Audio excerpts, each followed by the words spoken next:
ఈరోజు మళ్ళీ ఒకసారి నాలాయిర దివ్య ప్రబంధాన్ని పరిచయం చేసుకుందాము. ఆ ఆళ్వారులు భగవంతుడితో పరాచికాలాడుతూ ఉంటే మన పెదవులపై వెన్నెల దరహాసపు చిరునవ్వు అరనిమిషమైనా కదలాడగలిగితే అదే నాలాయిర దివ్య ప్రబంధము. అంతేకాదు, ఆ ఆళ్వారులు అనుభూతుల అంతరంగముతో పరవశిస్తున్నప్పుడు మన మనసు ఒక్కసారి అయినా కలుక్కుమనగలిగితే అదే నాలాయిర దివ్య ప్రబంధము.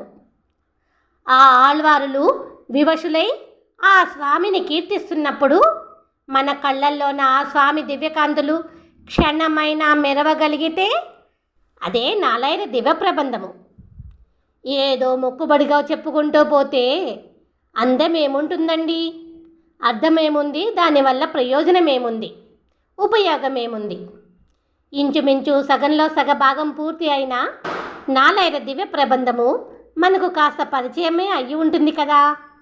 అందుకే మేము ఈ నాలాయిర దివ్య ప్రబంధము గురించి ఏమి చెప్పామో కాస్త చూద్దాము. కాకపోతే మేము వేదాంతవేత్తలము కాదు కాబట్టి నాలాయిర దివ్య ప్రబంధములో అంతర్లీనముగా ఇమిడి ఉన్న అర్థమును పరమార్థమును చెప్పలేము. మేము కవి పండితులము కాదు కాబట్టి ఛందోబద్ధమైన వ్యాకరణ మీమాంసలతో వివరించలేము. ఇక మేము పరిపూర్ణమైన జ్ఞానము నిండిన తత్వవేత్తలము కాదు కాబట్టి 14 లోకములలో నిండి ఉన్న భువన మోహన రూపుడు అయిన ఆ పరమాత్మను ఆపాదమస్తకము వర్ణించలేము. అలాగని మేము నాలాయిర దివ్య ప్రబంధమును గురించి ఏమీ చెప్పలేము అని అనుకోకండి. ఎందుకంటే 12 మంది ఆళ్వారులు మనకు ఆత్మబంధువులై అరక్షణం కూడా విడవకుండా మనతోనే ఉన్నారా అని అనిపించేలా ఆ ఆళ్వారులే ఈ నాలాయిర దివ్య ప్రబంధమును మనతో ఉండి చెప్పుకుంటున్నారా అన్నట్లుగా అనిపిస్తూ ఉంటే మేము ఆ ఆళ్వార్ల ఆలోచన ప్రకారము కొంతైనా చెప్పగలుగుతున్నాము అని అనుకుంటున్నాము. అందుకే ఒకసారి నాలాయిర దివ్య ప్రబంధంలో మేము ఏమి చూసామో మీకు ఏమి చెప్పామో మధ్య మధ్యలో చెప్పుకుంటూ వద్దాము. చిన్న చితక ముసలి ముతక అని తేడా లేకుండా అందరినీ కలుపుకుంటూ అందరికీ అర్థమయ్యేటట్లు ఈ నాలాయిర దివ్య ప్రబంధాన్ని రచించారు అని మేము అనుకుంటున్నాము. ఎందుకంటే తామర పువ్వుల వంటి అందమైన పడతల పెదవులను ఎర్ర కలువలు చూపిస్తున్న ఊరిలో కొలువై ఉన్న స్వామిని సేవించండి అని అంటూనే జన్మ దుఃఖములను దాటాలి అని అనుకునే భక్తులారా వినండి అని అంటూ ఎంతో గొప్ప పరిణతతో ఈ దివ్య ప్రబంధాన్ని వివరించుకుంటూ వచ్చారు 12 మంది ఆళ్వారులు. వర్ణనాతీతమైన వర్ణనలతో గోపికల రాసలీలలు, దీనమైన రాక్షసుల వేడుకోలు, తండ్రిగా దశరథుడి ఆవేదన, తల్లిగా దేవకీదేవి బాధ, ఇవేమిటి ఇంకా చాలా చాలా ఈ నాలాయిర దివ్య ప్రబంధంలో కనిపిస్తూ ఉంటాయి. అందమైన యోతులు పెంచే ఎర్రనోటి చిలుకలు వర్ణించే వేదమంత్రములు వినిపించే ఊరి గురించి చెబుతూనే విల్లవరాజులు అని పేరుగాంచిన పల్లవరాజులు సమర్పించిన నవరత్న ఖచ్చిత బంగారు కానుకలు సమర్పించిన ఊరి గురించి చెప్పుకుంటూ వచ్చారు. ఈ దివ్య ప్రబంధంలో అయ్యో కృష్ణ, నీ చెవులు కుట్టించి నిన్ను బాధ పెట్టామే అని అంటూనే మా బొమ్మరిళ్లను చెడగొట్టకు, మమ్మల్ని బాధ పెడితే ఏమవుతుందో తెలుసా అనే అదిరింపులు బెదిరింపులు మధ్య మధ్యలో కనిపిస్తూనే ఉంటాయి. పండు వెన్నెలల చల్లదనము మధ్యన మలయ మారుతపు పిల్లగాలులో తెచ్చే పోక చెట్ల పరిమళమును అద్భుతముగా చూపించిన దివ్య గ్రంథమే ఈ నాలాయిర దివ్య ప్రబంధము. చెల్లని తులసిమాలలను ధరించిన వక్షస్థలము ఉన్న శ్రీరంగనాథుడిని ఆడుతూ పాడుతూ భక్తితో సేవించండి అని చెబుతూనే ఓ స్వామి అని పిలవగానే పరిగెత్తుకుంటూ వచ్చే నిన్ను ఎలా వదిలిపెడతాము అని అంటూ ఈ భూమి మీద ఉన్న స్వామిని చూపెడుతూనే ఆ స్వామి మనతోనే ఉంటాడు అని చూడండి అని చెప్పుకుంటూ వచ్చారు 12 మంది ఆళ్వారులు. 3 పూటల నిత్యాగ్నిహోత్రములతో 4 వేదములు, పంచయజ్ఞములు, షడంగములలో మునిగి తేలుతున్న బ్రాహ్మణులు సేవించే దేవాలయముల గురించి చెబుతూనే ఆ స్వామి ఊరకము అనే మహానగరములో నిలుచున్నాడు, పాడగము అనే ఊరిలో కూర్చున్నాడు, తిరువేహక అనే మహానగరంలో పడుకున్నాడు అని ఈ భూమి మీద ఆ స్వామి ఎక్కడ ఏ ఊరిలో ఏ విధముగా కొలువై ఉన్నాడో చాలా వివరముగా చెప్పుకుంటూ వచ్చారు. అందం గురించి చెప్పాలి అంటే ఆ ఆళ్వారుల తర్వాతే ఎవరైనా. అమ్మాయిలను వర్ణించాలి అన్నా, ఆ భగవంతుడిని వర్ణించాలి అన్నా, నదుల గురించి చెప్పాలి అని అన్నా, గుడుల గురించి చెప్పాలి అన్నా, ఏదైనా సరే.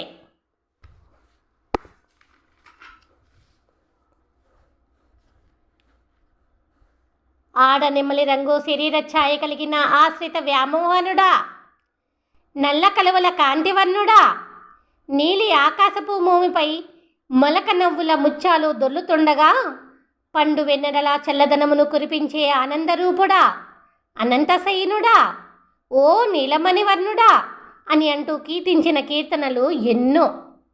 అద్భుతం కదా అండి. 1000 భుజములవాడా, 1000 శిరస్సులవాడా, 1000 కన్నులవాడా, 1000 పాదములవాడా, 1000 నామములవాడా అంటూ కీర్తించే దివ్యనామములు ఈ నాలాయిర దివ్య ప్రబంధంలో కోకొల్లలు.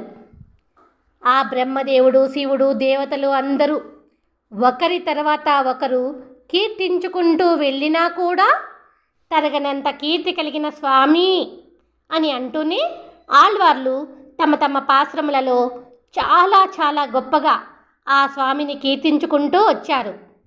ఏ పాశ్రం చూసినా ఆ స్వామి ఉండవలసినదే. ఆ స్వామి లేని పాశ్రము ఒక్కటి కూడా ఉండదు.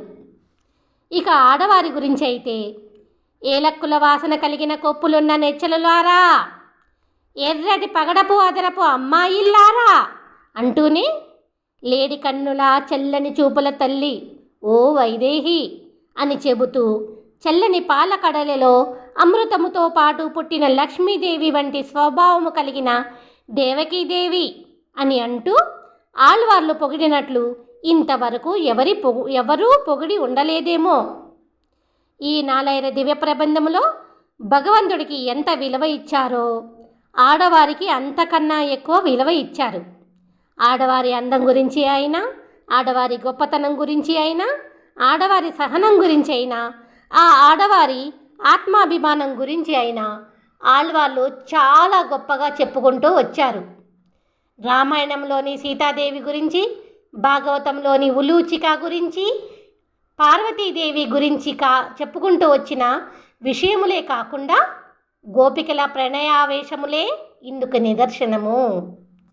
ఆకాశమై ఉన్న ఆ మిన్నును, భూమిపై ఉన్న ఈ మనును కొలిచిన దివ్యపాదముల స్వామి యొక్క భక్తుల హృదయములు దేవుడు కొలువై ఉన్న పుణ్యక్షేత్రములు అని చెప్పుకుంటూ వచ్చిన ఆళ్వారులు తలుచుకోవడమే తెలియని సమయమున చాలా కష్టము అనిపించే స్వామి తలుచుకోగానే వచ్చి మనసులోకి ఆశ్చర్యముగా చేరి విడవకుండా ఉంటాడు అని చెబుతూ, మెరిసే ఆభరణముల వలె ఈ భూమిపై ఉన్న తిరుక్కూటియూరు అని చెబుతూ, నల్లని నేరేడు పండ్లు నీటి కాకులు తిరిగే చల్లని చెరువు నీటిపై దొర్లిపడగా చేపలు తుల్లిపడే తిరుక్కురుంగుడి అన్న ఆళ్వారులే వర్షపు సెలియేళ్ళు మణిమాణిక్యములను తోసుకుంటూ వచ్చి పైనుండి కింద పడుతుండగా కొండ చిలవ ఏమో అని భయముతో ఒక పక్కకి ఒదిగే ఏనుగులు తిరిగే పర్వత శిఖరముపై ఉన్న తిరుమలకు వెళ్ళి అక్కడ కొలువై ఉన్న వెంకటేశ్వరుడిని సేవిద్దామా అని చెప్పుకుంటూ వచ్చారు. బాగుందండి. ఏదో 4 పాశ్రములలో ఏదో 4 గురించి వర్ణిస్తే సరిపోతుందా అని అనుకుంటే పొరపాటే. ఎందుకంటే ప్రతి పాశ్రములోనూ ఏదో ఒక వర్ణన ఖచ్చితముగా మనకు కనిపించి తీరుతుంది. ఆ వర్ణనల మధ్యన మునిగి తేలగలిగితే ఎంతో గొప్పగా ఉంటుంది. అంతా బాగానే ఉంది, కానీ ఆత్మ గురించి, మోక్షము గురించి చాలా సులువైన మాటలతో ఎంతో చక్కగా వివరించిన గొప్ప గ్రంథము అని ఈ నాలాయిర దివ్య ప్రబంధమునకు పేరు ఉంటే ఎంతసేపు వర్ణనల గురించే చెప్పుకుంటూ వస్తున్నారేమిటి అని అనుకోకండి. ఎందుకంటే ఆత్మ గురించి, ఆత్మ పరిపూర్ణత గురించి, మోక్షము గురించి ముందే చెబితే ఎక్కడ మనము కంగారు పడతామేమో అని ఆ ఆళ్వార్లు అనుకున్నట్లున్నారు. అందుకే అన్ని రకాలుగా వర్ణిస్తూ ఈ భూమి మీద ఉన్న ఆ భగవంతుడు తిరుగుతుండగా కళ్ళారా చూసిన వారు ఉన్నారు అని అంటూ రామాయణ సమయంలోనూ నరసింహుడై హిరణ్యుడిని చంపినప్పుడు కురుక్షేత్ర రణరంగములో ఆ స్వామిని చాలామందే చూశారు అని స్పష్టంగా తెలియచెప్పారు. అంతేకాదు కృష్ణావతారమున వ్యవసాయదారుడై మనము ఉన్న చోటునే ఉండి మనలో భక్తి అనే బీజమును నాటలేదా అని అంటూ ఈ భూమి మీద పాదము ఉంచి కొలిచినందుకు ఆ స్వామివారి దివ్యపాదములనే పూజిద్దాము. యజ్ఞయాగాదులతో పూజించే ఆ దేవతలతో సరిసమానమైన గొప్ప గౌరవమును పొందుదాము అని 12 మంది ఆళ్వారులు ఈ నాలైర దివ్య ప్రబంధంలో చెప్పుకుంటూ వచ్చారు. ఆళ్వారులు ఆత్మ స్వభావమును ఎంత చక్కగా వివరించారో తెలుసా? బొగడ చెట్టు విత్తనము ఒక పెద్ద చెట్టు అయ్యి మళ్ళీ ఆ చెట్టు విత్తనము మరి ఒక చెట్టు అయినట్లుగా ఒక శరీరమును విడిచిపెట్టి మరి ఒక శరీరమునకు మారుతూ ఎన్నో శరీరములతో ఏమీ తెలుసుకోకుండా కాలమును గడపవద్దు. ఆ విధముగా చేస్తే దేదీప్యపు కాంతులతో ప్రకాశించే అందమైన కిరీటము కలిగిన సృష్టికారణుడిని ఎప్పటికీ చూడలేము అని చెబుతూ కనిపించే ప్రతి చిన్న అణువును కూడా వదలకుండా ఆకార వికారములు అని ఆలోచించకుండా ఇది మంచిది ఇది చెడుది అని తెలుసుకుంటూ వెడుతూ ఉంటే వైవిధ్యభరితమై ఉన్న ఈ బాహ్య ప్రపంచములోని జ్ఞానమునకు అందని అతీతుడు అని ఆ స్వామి యొక్క స్వభావమును తెలుసుకోవచ్చు అని ఆ స్వామి గురించి చెబుతూ చచ్చిరి అని అంటూ పోయేటప్పుడు బంధువులు బయటివారు ఇంటి దగ్గర గుమిగూడి ఏడుస్తూ పిచ్చివారి వలె పైన పడినప్పుడు భ్రమింపజేసిన ఆ భవబంధములను తెంచుకొని అనురాగ మమకారములను ఆ శ్రీయపతిపై పెంచుకొని తాను కూడా ఆ స్వామితో పాటు ఉన్నవారిమే అన్న విషయమును మర్చిపోకుండా ఆ స్వామిలో కలిసిపోగలిగితే అదే గొప్ప పురుషార్థము, అదే గొప్ప కైవల్యము, అదే అందరూ పొందగలిగే గొప్ప ముక్తి. ఎప్పుడో ఒకప్పుడు అందరూ వెళ్ళవలసిన ప్రదేశమే దివ్యమైన ఆ మోక్షము అని అంటూ జీవిత పరమార్థమును జన్మ రహస్యమును ఎంతో గొప్పగా మూల పురుషులే 12 మంది ఆళ్వారులు ఈ నాలాయిర దివ్య ప్రబంధములో వివరించుకుంటూ వచ్చారు. 12 మంది ఆళ్వార్లు ఎవరో తెలుసా? పోయిగై ఆళ్వారు, పూదత్తాళ్వారు, పేయాళ్వారు, తిరుమలిశై ఆళ్వారు, నమ్మాళ్వారు, మధురకవి ఆళ్వారు, కులశేఖర ఆళ్వారు, పెరియాళ్వారు, ఆండాల్ తల్లి, తొండరొడిప్పొడి ఆళ్వారు, తిరుపాణాళ్వారు, తిరుమంగయ్యాళ్వారు. వీరు 12 మంది. వీరందరూ 7-8 శతాబ్దములలో జన్మించిన గొప్పవారు, అందరి చేత కొనియాడబడిన పరమ భక్తులు.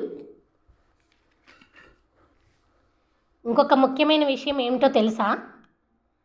మనం ఇప్పుడు చూస్తున్న సినిమాలలో కమల్ హాసన్ నటించిన దశావతారము అనే సినిమాలో రాయిని మాత్రం కంటే అనే పాటలో சுடராளியம் பல்லாண்டு పడే పోరుబుక్క ముళంగొమ్మప్పాశ శన్నియం బల్లాండే అని ఈ నాలైర దివ్య ప్రబంధం యొక్క ప్రస్తావన తీసుకుని వచ్చారు. ఈ పాటలోని ఈ పాసురము నాలైర దివ్య ప్రబంధంలోని మొదటి భాగమైన తిరుపల్లాండులోని 2వ పాసురంలోని చివరి 2 వరుసలు. కాకపోతే ఈ ఆళ్వారు చేసినదల్లా ఒక్కటే. వారు చెప్పాలి అని అనుకున్న విషయమును చాలా కొద్దిగానే చెప్పుకుంటూ వచ్చారు. ఎందుకంటే ఆ భగవంతుడి గురించి చెప్పాలి అని అనుకుంటూ ఆ భగవంతుడిపై భక్తిభావము ఎక్కువై ఆ స్వామినే చూపిస్తూ ఆ స్వామినే కీర్తిస్తూ ఆ స్వామి ఉన్న చోటును వర్ణిస్తూ చెప్పడం వలన 4 వరుసల పాశ్రములలో వాళ్ళు చెప్పాలి అనుకున్నది చాలా కొద్దిగానే చెప్పగలిగారు. మనకు ఈ విషయం అర్థమైతే తప్పకుండా ఈ నాలైర దివ్య ప్రబంధము యొక్క అందము చాలా అద్భుతంగా కనిపించి తీరుతుంది. ఇంతే అండి. మళ్ళీ ఏదో ఒక వర్ణనల మధ్యన మళ్ళీ కలుద్దాము.